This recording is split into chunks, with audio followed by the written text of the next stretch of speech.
Result बघितल्यानंतर कसा वाटला तुला तुझं मार्क्स बघून? खूप आनंद झाला.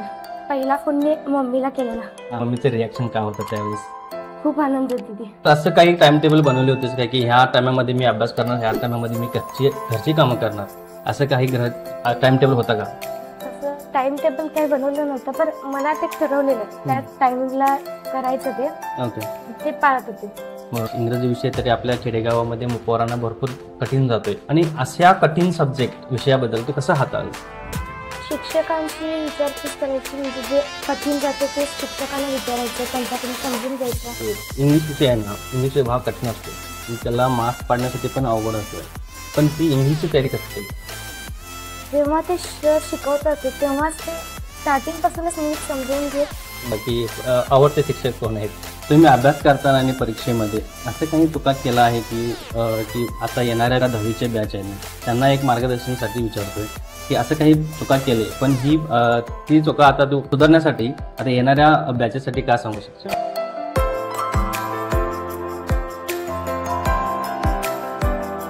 आज मी आलेलो आहे की शिक्षण प्रसारक मंडळ कसबा नूल या संस्थेमध्ये खंदाळ शाखा, नूल शाखा आणि कौले शाखा या 3 शाखा आहेत. आणि 3 शाखापैकी new English school junior college Nool या शाळेचे प्रथम क्रमांक पटकावलेले 91.80% आणि नूल या केंद्रात पहिला क्रमांक पटकावलेले आपल्यासोबत आहेत असल्याच्या सतीश शिंदे. असल्या तुझा परवा दिवशी 10वी संपला, 10वीचा रिझल्ट आला. पहिल्यांदाच तू रिझल्ट बघतेस. रिझल्ट बघितल्यानंतर कसा वाटला तुला तुझं मार्क्स बघून? खूप आनंद झाला. हां. आणि रिझल्ट आल्याला कोणाला तू फोन केलीस काय, घरातच काय कुठं गेली होतीस की रिझल्ट बघण्यासाठी? मी खरं तर मावशीसोबत होते आजोळी, तेव्हा पहिला फोन मी मम्मीला केलेला. हां. आणि मम्मीला तुझं रिझल्ट आल्यानंतर तू मम्मीला फोन केलास आणि मम्मीचं रिॲक्शन काय होतं त्यावेळेस? खूप आनंद होती ती. हो ना. ओके. आणि तुला माहिती होतं काय की केंद्रामध्ये मी पहिला आणि शाळेमध्येच मीच पहिला आले असं? हा न्यूज तुला कसा कोणी सांगितला? जेव्हा मी घरी इकडे आले आजोळहून, तेव्हा मोबाईलवर बघितलं, सरांनी वगैरे स्टेटस ठेवलेलं, त्यावरून मला कळालं ते. ओके. तोपर्यंत काय कळालं नव्हतं? ओके. आणि तुझ्या या पहिला क्रमांक पटकावल्याबद्दल आणि नूल या केंद्रामध्ये पहिले आलीस याच्याबद्दल तुझं खूप खूप अभिनंदन, आणि भावी शैक्षणिक वाटचालीस तुला खूप खूप शुभेच्छा. धन्यवाद. आणि तुझी आता मला माहिती आहे की 10वी हा कठीण असतो, कारण आपल्या यशाची आपल्या शिक्षणाची पहिली 10वी आहे, आणि 10वीचा प्रिपरेशन आधीपासूनच करायला पाहिजे. पण तुला कधी सुचला होता की 10वी मी पहिला येणार, असं तुला कधी आला होता का मनात? म्हणजे कल्पना नव्हती. हां. परत त्या दिशेने मी अभ्यास करत होते. ओके. आणि या यशाची कशी सुरुवात केलीस तू? 10वीमध्ये 9वी संपला आणि 10वीमध्ये तू एंटर झालीस ना, त्यावेळेस या यशाची सुरुवात तू कधी झाली की मी आता अभ्यास करणार?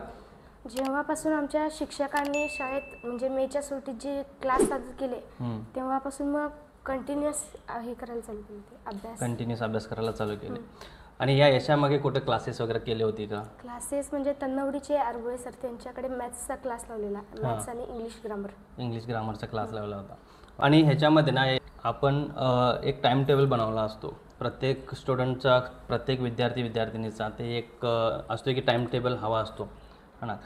तू असं काही टाइम टेबल बनवले होतेस का की ह्या टायमामध्ये मी अभ्यास करणार, ह्या टायमामध्ये मी घरची कामं करणार, असं काही टाइम टेबल होता का?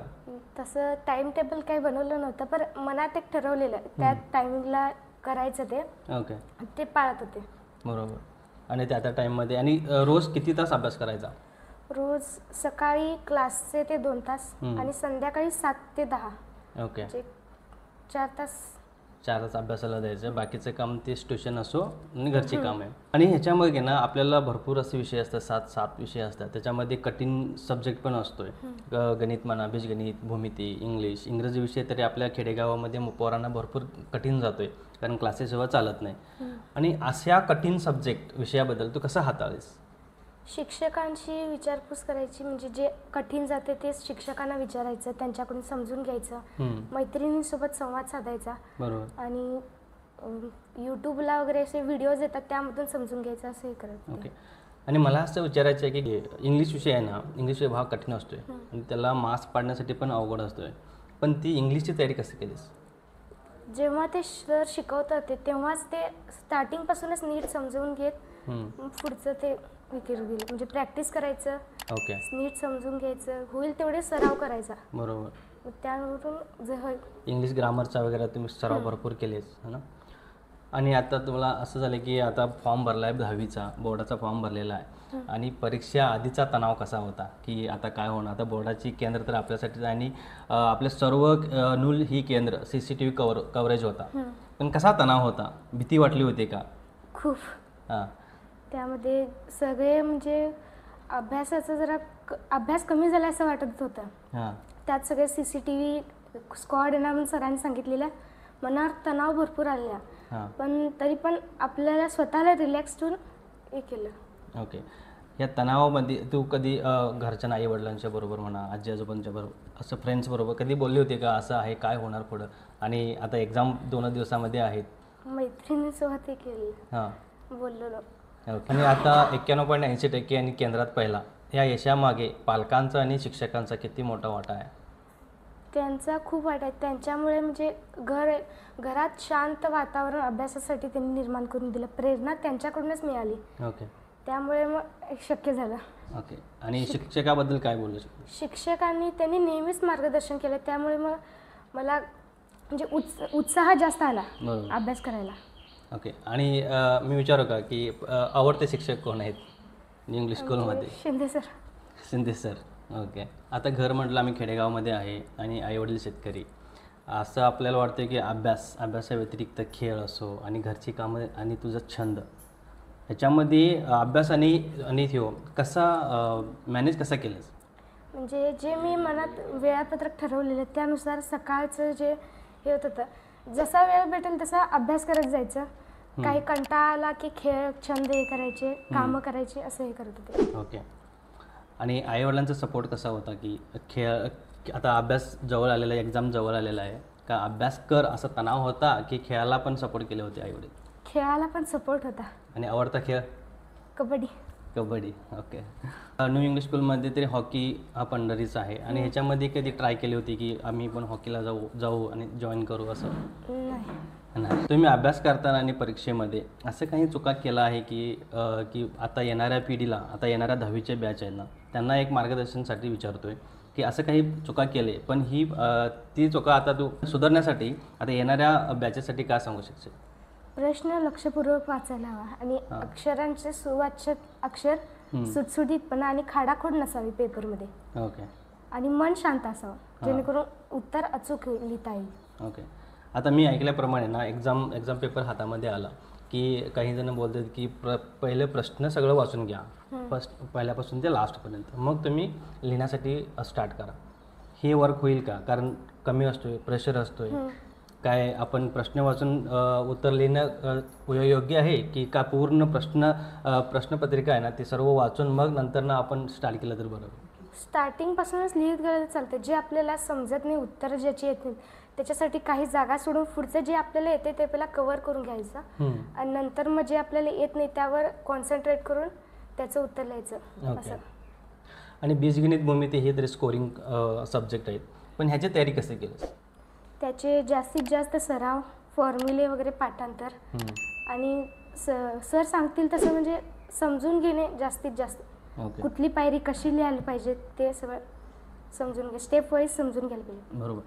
आता माझ्या माहितीप्रमाणे ना सर सांगतात, सर सर्व काही सोडवून देत असतात, पण सरांना एक पोरं असं आहे की घाबरून ना ती कुठलेच प्रश्न विचारत नाही, आणि त्यांची काही अडचणी असेल ना ती सॉल्व्ह करण्यासाठी सरांच्या जवळ जात नाही. आपल्याला ते फायदाकारक आहे की नुकसानकारक आहे? कारण आपला आता मनात प्रश्न आहे पण ते आपण सरांना जाऊन विचारत पण नाही. ते नुकसानकारकच ठरणार, कारण जेवढे आपले शंका निरसन होत जातील तेवढे आपल्याला हे होते, फायदा होतो. फायदा होईल. ओके. आता 10वी चालू झालं आहे, ह्याच्या अगोदर पण मी एक प्रश्न विचारला होता की असं काही तुझ्या मनात होते की 10वीला पहिला स्टेप ठेवलीस, 9वी झाल्यानंतर गृहीत धरली होती काही मी माझा पहिला नंबर येणार असा? गृहीत धरलं नव्हतं, पण वाटचाल त्या वाटचालीनं त्या दिशेने तू अभ्यास केलेस. हां. आता 10वी संपलेलं आहे, आता पुढं आपल्याला 11वीमध्ये भरपूर काही वाट आहेत, आर्ट्स, कॉमर्स, सायन्स, डिप्लोमा असे. कोणत्या स्ट्रीमसाठी कोणती शाखा निवडायला तुला आवडेल? आणि विज्ञान शाखा आवडेल, पण पुढं तुला काय करायचं आहे की करिअरमध्ये काय करायचं आहे तुला? डॉक्टर बनायचं आहे. ओके. त्यासाठी तुला शुभेच्छा. धन्यवाद. आता आपण अभ्यास करतोय, आपण काय पुस्तक घेतोय, वाचतोय, कंटाळा आला की तसंच बाजूला ठेवतोय, पण त्याची पण एक चांगला मार्क्स यायला पाहिजेत ना, त्यासाठी आपण एक पद्धत असते त्या अभ्यासाची. त्या अभ्यासाची पद्धतबद्दल काय सांगशील? मुद्देसूद जेवढं आपल्याला करता येईल तेवढं मुद्देसूद आणि समजून घेऊन लिहावं, किंवा ते पाठांतर पण करताना समजून घेऊन करावं. ओके. म्हणजे जेवढं आपल्याला समजतं तेवढं आपल्याला उत्तराबद्दल एक वेगळं हे वाटायला लागते. उत्तर लिहिताना पटपट ते आठवत जाते आपल्याला. आठवत जाते. हां. ओके, समजलेलं योग्य आहे की आता पोरं काय करतात, स्टुडंट्स काय करतात की जवळ आले एक्झाम तर पाठांतरणासाठी सुरू करतात. ते पाठांतर किती योग्य आहे की समजून घेणं, टॉपिक समजून घेणं ते योग्य आहे की पाठांतर? टॉपिक समजून घेणं. पाठांतराने एखाद्या वेळेस ते विसरलं तर आपल्याला आठवत पण नाही. हां. पण समजून घेतलं की कसं एक एक लिंक आठवत जाते आणि ते पूर्ण उत्तर आठवते नंतर. आता आम्ही पाहतोय, आताच्या 10वीच्या पोरांना आता अजून पण पाहतोय की पोरं असं करतात की परीक्षा जवळ आली तर अभ्यासाला बसतात. तसं करून उपयोग नाही. पहिल्या दिवसापासून ओके. आणि अभ्यासात सातत्य हवे. अभ्यासाला सातत्य वगैरे. आता तू केंद्रात पहिला आलीस, या पहिल्या ह्याच्यामध्ये शाळेचं किती योगदान आहे? भरपूर. हां. जेवढं म्हणजे आता जेवढं शिक्षण आता घेतलं ते मी त्याच शाळेतून घेतलं. 5वीपासून 10वीपर्यंत तिथंच होते. त्यामुळे शिक्षक हे ते सगळ्यांनी भरपूर समजून घेतलं आणि मला होईल तेवढं त्यांनी एक शिकवण्याचा प्रयत्न केला. बरोबर. ओके. आता मी येतो टेक्निकल विषयाकडे. टेक्निकल पण घेतले असं मला कळलं की टेक्निकलमध्ये 99 मार्क्स घेतले असते. ती कशी तयारी केली? म्हणजे जेव्हा सर सांगतात त्यांनी सांगेल तसं लिखाण, त्यांनी सांगेल तसं पाठांतर, त्यांनी आधीच पेपरच्या आधीच सगळे तयारी करून घेतात. फक्त आपण करायला हवे तसं. ओके. आपण त्यांनी सांगेल तसं तयारी केली की निम्मा आपलं तयारी होऊन जाते. त्यानंतर पाठांतर, काही आकृत्या वगैरे लक्षात ठेवायच्या तर असतात, ते सगळं आपल्यावर डिपेंडेड आहे. ओके. आणि टेक्निकलमध्ये आता मार्गदर्शक शिक्षक कोण होते? लगडी सर आणि सुतार सर. सुतार सर. त्यांना 99 मार्क्स पडले टेक्निकलमध्ये, त्यांना काय सांगू शकशील का ह्या व्हिडिओमार्फत? त्यांचे खूप आभार मानायचे. ओके.